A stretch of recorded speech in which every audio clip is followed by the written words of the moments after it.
The Volkswagen Arteon today in our full review on Autogefühl, your #1 resource for in-depth car reviews and your #1 community to discuss cars.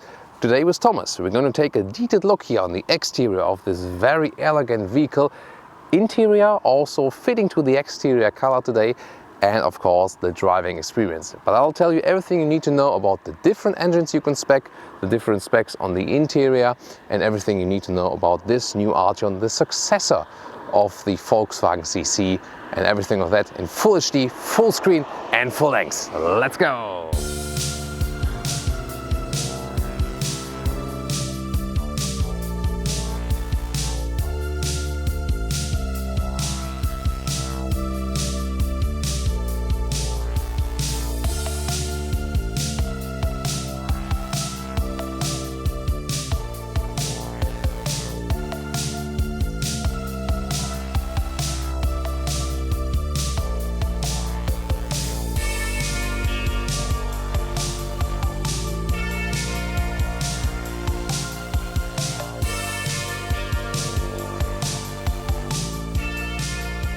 The Arteon has a massive stance on the road, also stressed by this new design element, the basic visual lengthenment of the hood.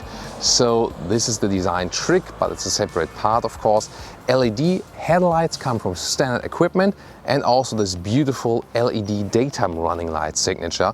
So this one attracts a lot of attention, and this design language will also be carried out over to other VW vehicles soon. 4.86 m or 16 foot is the total length of the Arteon.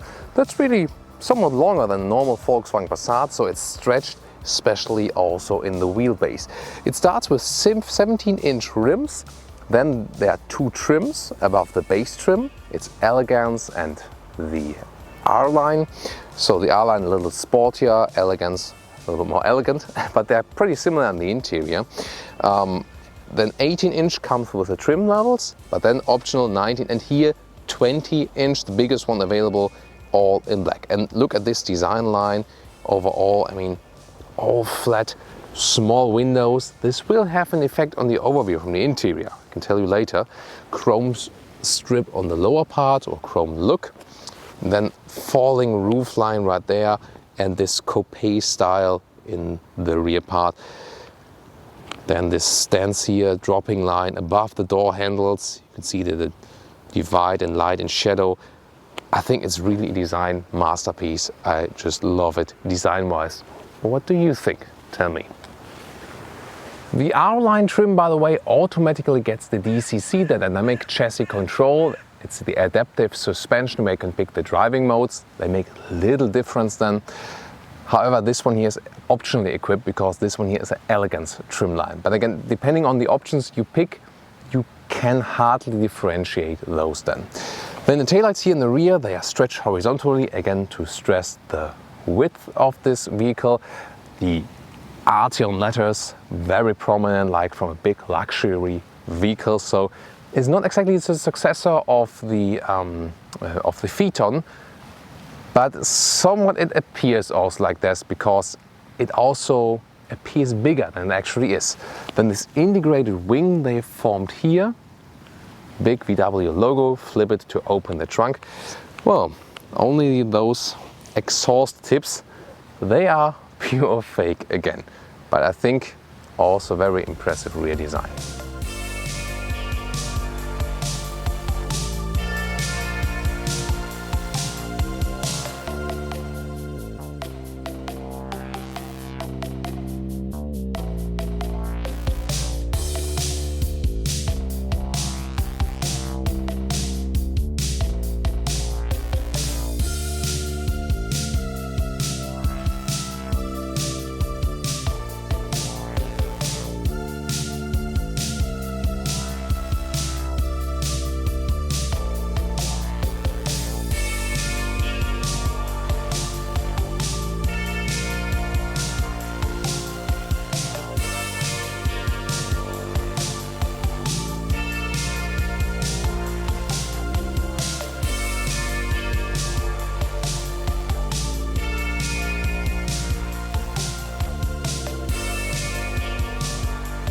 Let's now take a look at the interior. You see here frameless windows, pretty special. Then a nice material quality here with this aluminum look, and soft touch at the inside of the doors as well. Then the seats right there, here in a bright combination that looks pretty fancy. The base would be fabric. Then in the Elegance or R-Line optional trim levels, you can get those Alcantara on the inside and animal skin on the outside. However, I'm not sure why they haven't just put leatherette right here. So that's not a wise decision, but still it's good that we also have an Alcantara premium seat available. Again, they are based in the R-Line and Elegance trim level, as it is right here now. This is Elegance. Then the steering wheel, we know it, and also the rest is basically taken over from the Volkswagen Passat. Digital gauge is optional, you can get here. You don't have to go for it. Overall bright, clean and elegant design. Here also with aluminum pedals. An entry cap. This is also the Ergo Comfort seat. The only strange thing is, well, electric here for lumbar support and the back part, but then manual for pumping it up and also for the length control. Strange. Either would make it all electric or all manual. What do you think? By the way, this one here is very clever. The lengthening for the front part. You see there's not a gap anywhere appearing right here. Clever solution also to be able to clean it easier. So let's get inside. The door doesn't open that wide and rather low seating position. Steering wheel can be adjusted pretty easily in all of the 4 ways.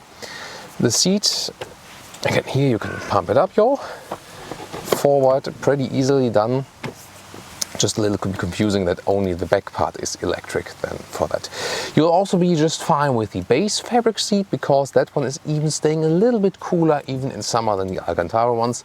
Those ones here of course look a little bit fancier. Headroom wise, there's no panoramic roof here. You can optionally spec that one. Then a lot of headroom remains. I'm 1.86 m or 6'1". So with taller people then not sure about the panoramic roof. It will still fit to me at least, and we'll see how that one plays out in the rear. And again here you see already this huge B pillar that is blocking the view to the rear a little bit, and also the windows are all pretty slim, so the overview is really a little bit diminished by the overall elegant design on the exterior. Interior overview, a horizontal stress here also with the air vents, soft touch on the top of the dashboard, aluminum style, very elegant and clean. 6.5 or 9.2 optional, the infotainment systems. This one here, the biggest one available. The smaller one also comes with physical knobs. The bigger one comes without any physical knobs. Then you just have those touch buttons right here. Apple CarPlay connection also available. Soon a little bit more details to that. Then the steering wheel has a normal compact size, ACC controls on the left, then the small display in the front controls on the right. Here again the digital gauges, but you can also stay with the manual ones. Climate controls, the classic here with normal knobs to turn, also for the seat heating. The steering wheel heating, which is optionally available, is on the right side to the gear shifter. Pretty strange position, but I think it's really nice that you have such an option. Then the DSG shifting stick, but it's also available as a manual with other engines, not with this very engine. Driving modes, well, they changed a little bit. Comfort, a little bit softer. DCC, the dynamic chassis. Usually you just stay in this mode because it's just good. And with sport, you make the suspension a little bit stiffer. That's the main difference then. Then in the front, well, you can put a key here in the front, but it's very slim overall, so your mobile phone does not really fit there, although there's one USB slot. The second one will then be under the armrest, and there it is, a little bit more room to store your mobile phone. And in front of that we got those adaptive cup holders, nicely done, electric handbrake and another 12-volt power supply. Overall, well, beside of the mobile phone, the storage spaces are quite nice. Also here for bigger bottles or then also with the standard size glove box right there. Digital instrument panel, it's not flickering in real life, by the way, so you have nice visualizations.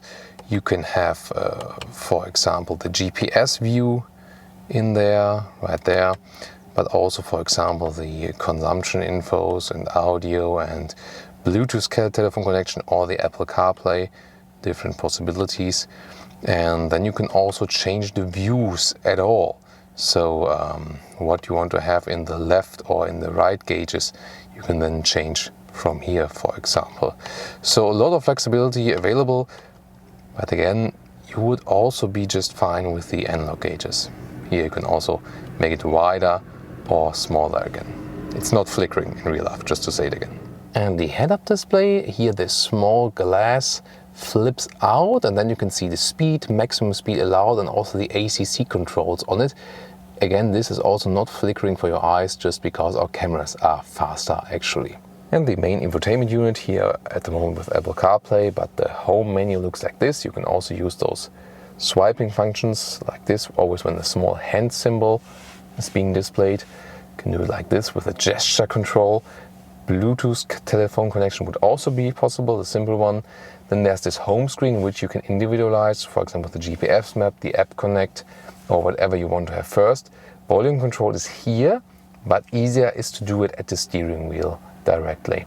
And then you also have, for example, some vehicle information status. What is interesting, the setup here, because then you can also change the ambient light. And the thing is, you can, for example, here yellow, white and blue, and there's also this top light. And I would strongly advise against this top light, because in the night it's really blinding. So here we go with the rear entry, and well, you have a lot of room there. It's a long vehicle, and wow, a lot of knee room left there. So it's already good in the Passat. This one here is, of course, has a longer wheelbase. You can actually use that one as a chauffeur car. Maybe they could make the rear bench a little bit longer, but overall also a very comfy seating position here. Headroom, when I'm sitting upright, I can still put a little bit more than my flat hand over my head. So also for tall persons, it's fitting here in the rear. Also have hangers here, two also handles to hold tight. I like that, by the way, the design with the bright seat belts here, together with the bright Alcantara seats on the inside. That is very neatly done. Also seat heating available for the rear seats and separate climate control if you like to. You can flip the seats from here as well, top tether behind, ISOFIX points in the front for the outer seat, and then you can have this armrest with cup holders, and that will also serve as a ski hatch, so you can reach through from here. Of course, we'll take a look how that one looks like from the trunk. Overall, very comfortable here also in the rear. What about a third person? Well, it's a little bit harder here in the middle, and you know, with the big middle tunnel here for the all-wheel drive. Yeah, you can of course sit better, but still somewhat okay. I wouldn't recommend it for long journeys. The all-wheel drive, by the way, well, it is here front plus rear. So is it so important? Well, you know, with the 240 horsepower we have with this diesel engine here, it's of course useful to have it, because otherwise not all power could be transported just for the front wheel. So what about the trunk? Flip the logo right here, then this huge hatch opens, and there we go. Well, you have a versatile opening. See how wide here it is here. This button on the right is by the way to flip out the towing equipment. And then, well, I can put a suitcase in here that you can see how that one plays out right there. And you can also push it through. It raises a little bit in the rear area, but you see you're really flexible, just limited a little bit in height. This is the difference then to the variant. And to flip the seats, you have to go around actually, and then have a 1/3, 2/3 split right there. But there was also the ski hatch available, so you can see how that one plays out. Then you can also load through longer things. And here you can see again how massive this hatch is. Watch out for your basement garage or your garage when you open it, but you can also limit it in the opening height. That's no problem. So if you go to the hatch closing button right there, and if, for example, you pull a little bit lower manually and then hold this button just for a few seconds. Heard that sound? Also get a light signal from the rear lights, and then every time it opens it will stay in this position, so you can really adjust it. It's a clever feature to individualize it. And the liter figures, by the way, 560 liters, or when the bench is flipped, 1560 liters. So all about engine, guys, 1.5 liter TSI entry-level petrol turbo engine with 150 horsepower, manual drive. And optional on the petrol side, you can go for the 190 horsepower 2 liter TSI. That one also comes with DSG always. Then also top engine petrol side, 280 horsepower, always DSG and all-wheel drive. And then the 2 liter TDI in 3 horsepower specs, 150, 190, then with DSG, and optional all-wheel drive, or here with 240 and bi-turbo, always DSG and all-wheel drive. Well, the 4Motion, the all-wheel drive is not a necessity here in this vehicle. It is a front plus rear-wheel drive on demand with the Haldex clutch. Well, you can use it if you have a powerful engine and you don't have too much wheel spin in the front. Other than that, this is surely an engine you know, or a basic car you can also drive in a relaxed manner, and then you will probably also be fine saving some money with the base engine, because then the 1.5 liter TSI, German reference price, 35,000 euros, and considering some of the other competitors, for example an Audi A5, something like that, is a couple of thousand euros more expensive. So you can, for example, for yourself, or maybe also for your fleet or company car, if you have to also maybe something to do with taxes and stuff, then you shouldn't pay too much for this vehicle actually. But in this spec here with the bi-turbo TDI and some more stuff on the interior, of course this one also gets as expensive as some of the other premium manufacturers.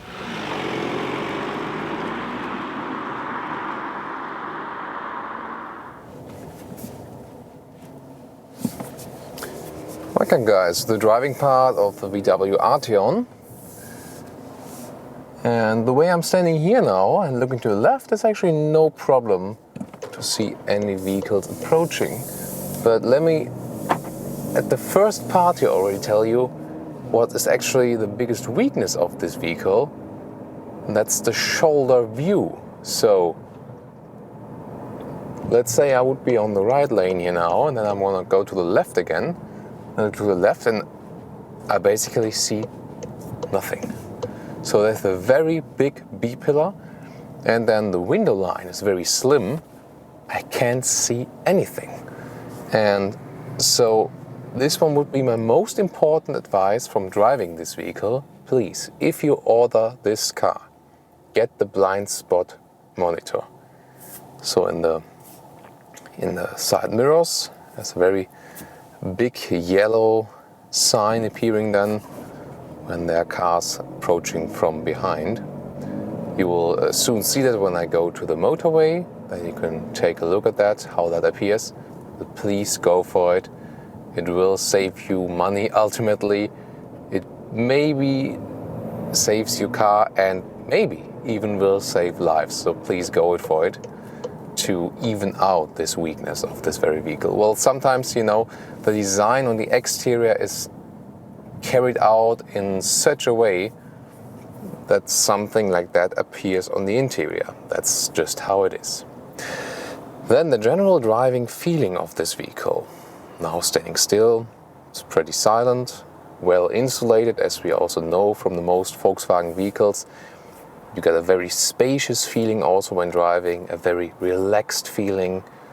You sit very comfortable on those seats. You can adjust them every way. However, as I said, in the interior part, also while driving, it's sometimes a little bit strange of, wait a minute, what can I do electronically and what can I do manually? Yeah, the back part of the seat, that is done electronically, and the lumbar support, but the rest manual. So this mix is a little bit strange. What is electronic and what is manual then? So this diesel we are driving, the bi-turbo one, 240 horsepower, 2 liter TDI. The top engine that is available. Of course, it has abundance of power and torque. consumption-wise, I'm not really that satisfied. We scored here now a couple of 100 kilometers, average consumption of about 8 liters. So that should be lower even if it's the bigger diesel, because we were not really super pushing the vehicle. You hardly need any big throttle movements because the car is really very good performing. And the only thing is now is usually in the normal driving mode shifting up quite early. So what you can do is use the shift pedals when you want to overtake, go back 2 gears or so, and then you can really get a good performance and it drives directly through. So otherwise you would need to wait for the kickdown. So that's not a turbo lag, that's the kickdown of the gears. Here again, when I'm going 100 to 120, when I shift down 2 gears, that happens so fast. So 2 clicks down, 5th gear then, bam, and 120. So that's really very quick, great performance. You hold the right shifting pedal again when you want to go to the automatic shifting mode, when you go back there, or you can also use the big gear shifter here. There's also the other alternative that you go to the sport mode. The moment D mode, sport mode, pull it back once, and then you're automatically in lower gears. So the gears are turned up higher, shifting up later and shifting down again earlier. So for example, when I'm here now at 50 kilometers an hour now, getting off the motorway, 4th gear, or when I put it into D, I would exactly be again 1 gear higher again.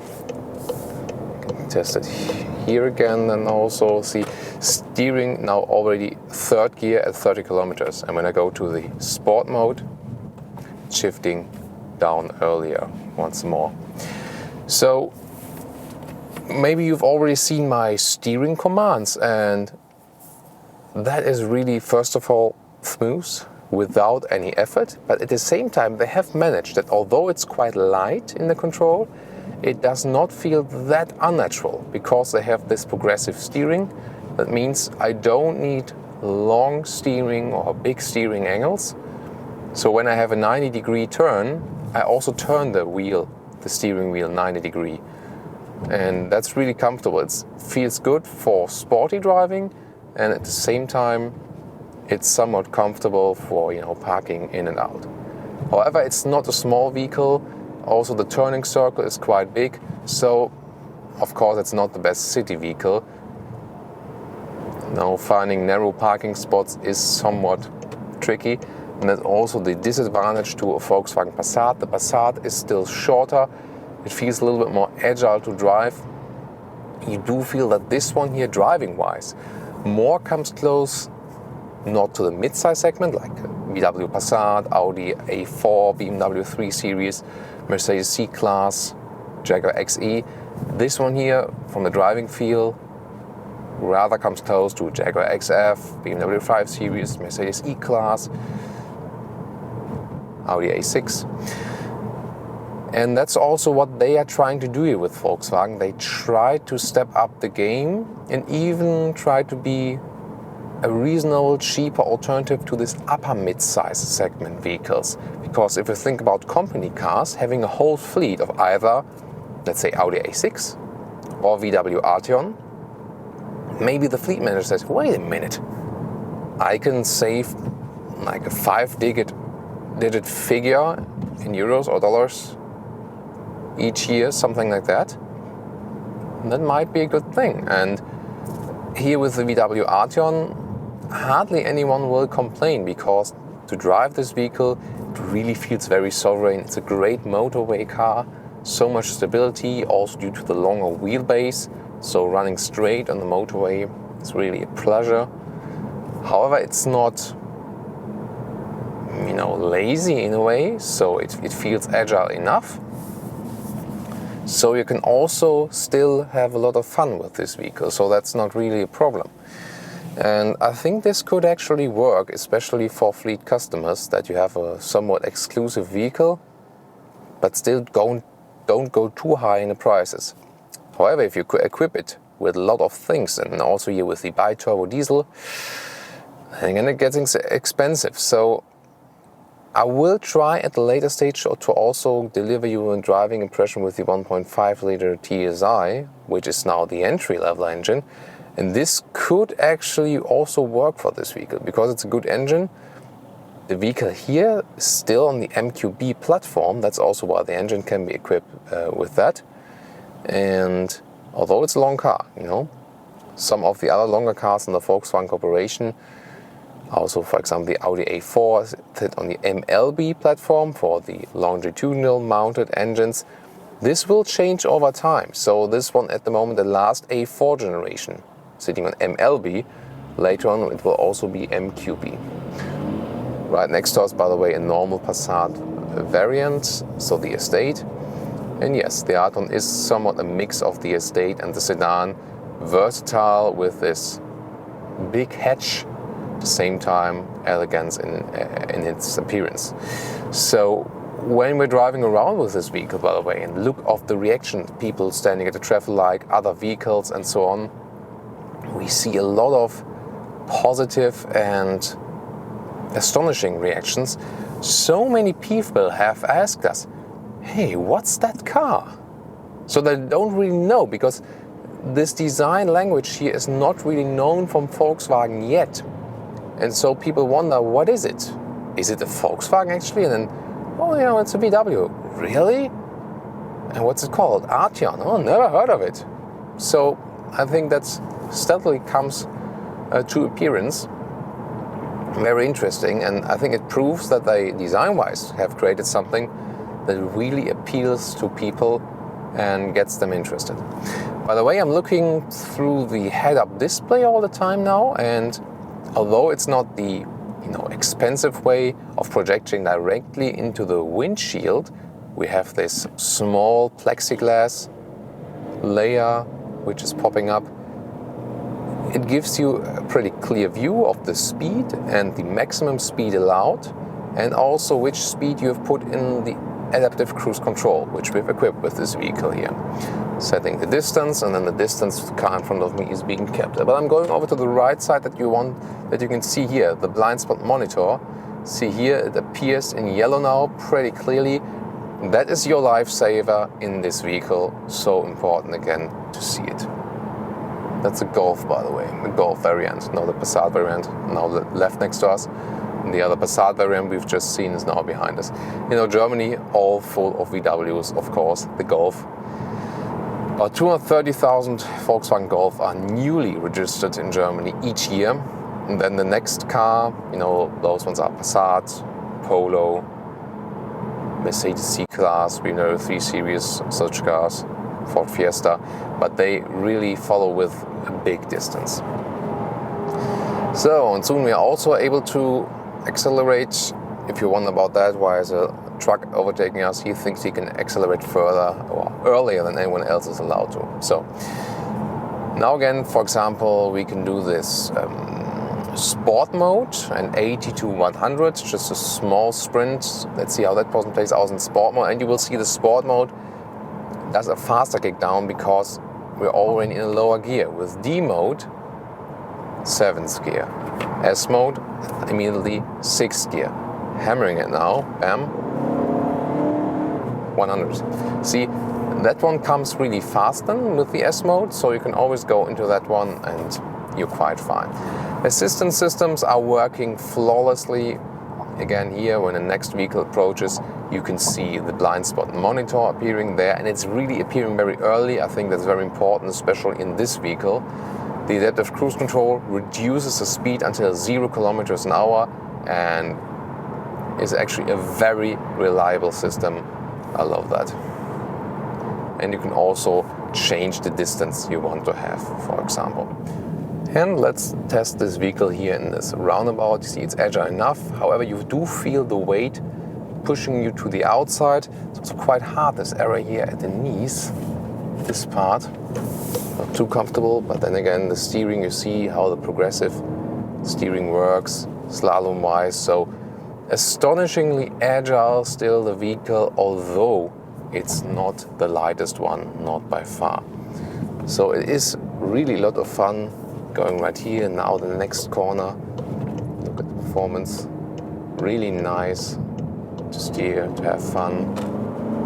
Now the acceleration from the diesel really works pretty well. So in a lot of driving performance and habits, really great what we've seen from the Volkswagen Arteon. I'm really super satisfied. The only thing is really the visibility to the side there. I'm not sure if they could make the B-pillar a little bit less thick. That would have been, you know, something cool for sure. So what do you think here of our driving impressions? And now to our conclusion for today, VW Arteon. Well, it is not the exact successor of the CC because it's a somewhat different vehicle. It is somewhat close to the Volkswagen Passat, but not as close as the CC was before. A very elegant exterior. Then, you know, you have some versatility from the big rear hatch, can load a lot of things there, easier than with a normal sedan. Then it's important that our American friends, the viewers, get the Passat B8 technology with this very vehicle. For example, also the predictive efficiency assistant that the ACC is actually adapting to the speed limits automatically and reduces or increases the speeds again. Forgot to mention that in the driving review. And from the exterior, I think, well, really a beautiful vehicle, well done. And also, you know, all the reactions we have received so far were really astonishing. Interior, I think also very beautiful done. This car definitely comes close to the one of the Passat. Great interior build quality. My advice would be keeping it rather lower spec, because then you can have a very elegant and great car for an acceptable price. If you pack this one all full, then you are directly in the price regions, you know, of Audi, BMW, Mercedes again. Driving wise, very sovereign due to the long wheelbase. Still agile from the progressive steering and everything. So very relaxed, enjoyable ride, a great motorway vehicle. Consumption could be a little bit lower, and also the visibility, especially through the B-pillar, those ones are the negative parts, definitely. Overall, I think impressive vehicle they put there, the new flagship for the Volkswagen range. What do you think? Tell me your comments right there in our section below. And of course, I hope you enjoyed this review with me, and also tune in to one of my colleagues, and see you at our very next full review.